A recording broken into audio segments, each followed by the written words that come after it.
আসসালামু আলাইকুম বন্ধুরা। আজকে আমি আপনাদের সাথে নিয়ে এসেছি একটা ভিন্ন ধরনের রেসিপি। আমার মনে হয় না এরকম একটা রেসিপি আপনারা এর আগে কখনো খেয়েছেন। তো রেসিপিটি ভালো লাগলে অবশ্যই বাড়িতে ট্রাই করে দেখবেন কেমন লাগে। রান্না করব কচুর লতির ডাল। আমরা তো এখানে এটাকে লতিই বলি, অনেকে এটাকে লতাও বলে। অবশ্য যে যেই নামে চেনেন, আমরা এটাকে লতি বলে থাকি। তো আমি আজকে এই কচুর লতিগুলো দিয়েই ডাল রান্না করব।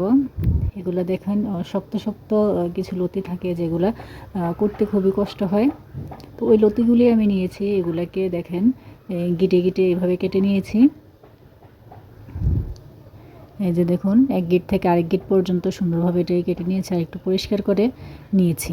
তো এখন এটাকে আমি ভালোভাবে ধুয়ে নিব।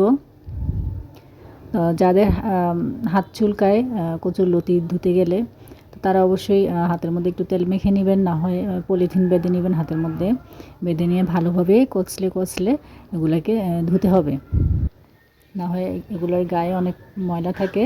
তো ময়লাগুলো পরিষ্কার না করলে দেখা যায় লতিগুলো খাওয়া যাবে না, বালু লাগবে। আমি এগুলাকে দেখেন ভালোভাবে কচলে কচলে ধুয়ে নিচ্ছি। ভালোভাবে পরিষ্কার করে ধুতে হবে।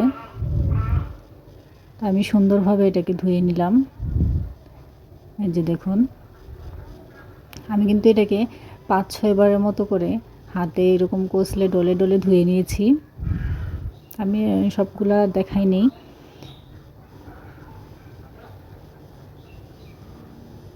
তো এখন দেখুন, এটাকে আমি চুলায় বসিয়ে দিব সিদ্ধ করার জন্য।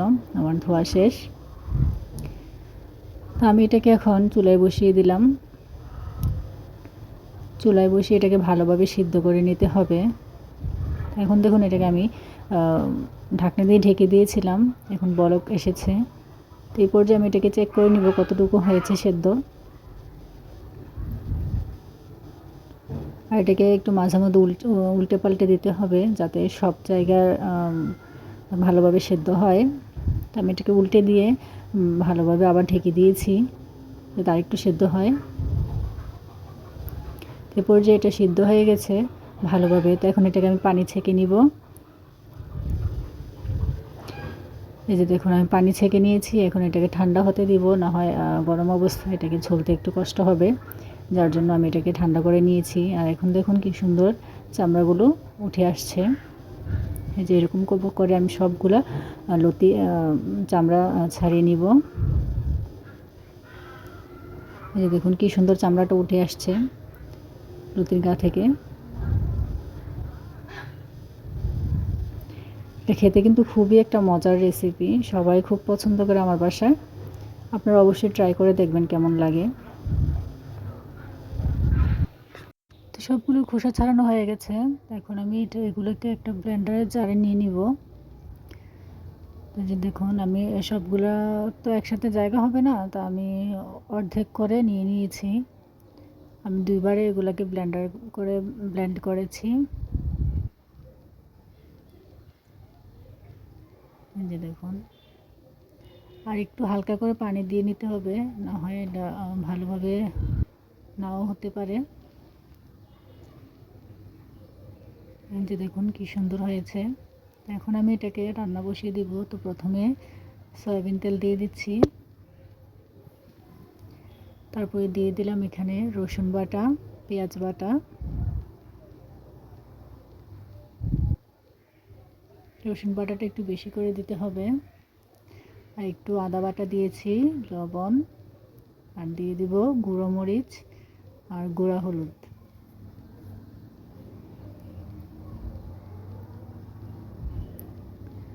আর এখন দেখুন, আমি দিয়ে দিয়েছি এখানে কাটা বেছে রাখা মাছ।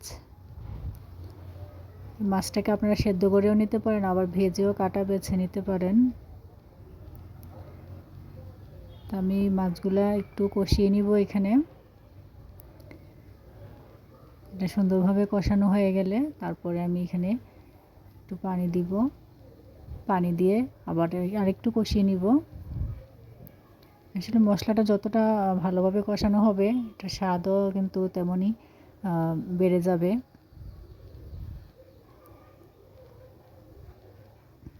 তো এই পর্যায়ে আমি এই লতিগুলো দিয়ে দিব। ব্লেন্ডার করা লতিগুলো। যে দেখুন কি সুন্দরভাবে এগুলো ব্লেন্ড হয়েছে। আমি আজকে অর্ধেকটা রান্না করব, অর্ধেকটাই অনেকখানি হবে। এই যে দেখুন কতখানি হয়েছে, আর যখন এটাকে পানি দিব, ঝোল দিব, তখন তো আরও বেশি হবে। তো আমি এটাকে একটু কষিয়ে নিব। কষানো হয়ে গেলে আমি এটাকে পানি দিয়ে দিব।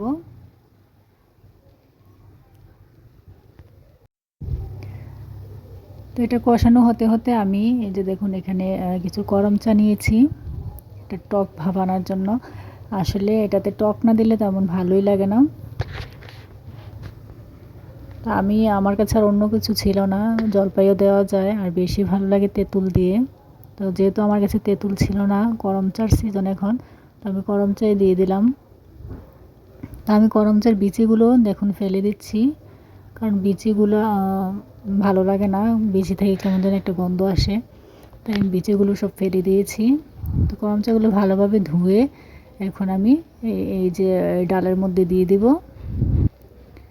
দেখুন ডালটাও কষানো হয়ে গেছে, ডালের মধ্যে ঝোল দিয়ে নিয়েছি।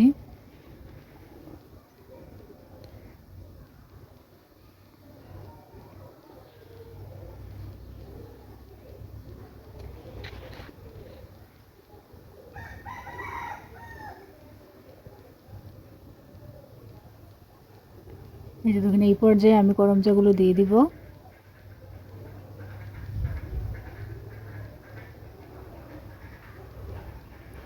আর দিয়ে দিচ্ছি কাঁচামরিচ, মাঝখান দিয়ে ফেলে দিয়ে দিলাম। কাঁচামরিচগুলো অনেক ঝাল, তাই আমি মাত্র 2টা কাঁচামরিচ দিয়েছি। আর দিয়ে দিচ্ছি ধনেপাতা। তো এখন ধনেপাতা দিয়ে আমি এটাকে নামিয়ে নিব। এই যে দেখুন আমার ডাল রেডি, কতটা সুন্দর হয়েছে দেখুন।